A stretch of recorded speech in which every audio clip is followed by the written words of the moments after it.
Chapter 21. David went to Nob, to Ahimelech the priest.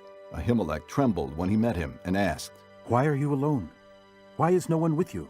David answered Ahimelech the priest, The king charged me with a certain matter and said to me, No one is to know anything about your mission and your instructions. As for my men, I have told them to meet me at a certain place. Now then, what do you have on hand? Give me 5 loaves of bread, or whatever you can find. But the priest answered David, I don't have any ordinary bread on hand. However, there is some consecrated bread here, provided the men have kept themselves from women. David replied, Indeed, women have been kept from us, as usual whenever I set out. The men's things are holy, even on missions that are not holy. How much more so today? So the priest gave him the consecrated bread, since there was no bread there except the bread of the presence that had been removed from before the Lord, and replaced by hot bread on the day it was taken away. Now one of Saul's servants was there that day, detained before the Lord. He was Doeg the Edomite, Saul's head shepherd. David asked Ahimelech, Don't you have a spear or a sword here? I haven't brought my sword or any other weapon because the king's business was urgent.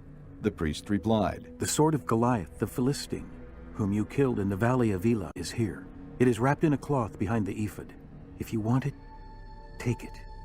There is no sword here but that one." David said, There is none like it. Give it to me. That day David fled from Saul and went to Achish, king of Gath. But the servants of Achish said to him, Isn't this David, the king of the land? Isn't he the one they sing about in their dances? Saul has slain his thousands, and David his tens of thousands.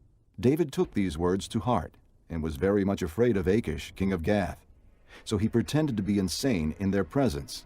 And while he was in their hands, he acted like a madman, making marks on the doors of the gate and letting saliva run down his beard. Achish said to his servants, Look at the man! He is insane! Why bring him to me? Am I so short of madmen that you have to bring this fellow here to carry on like this in front of me? Must this man come into my house?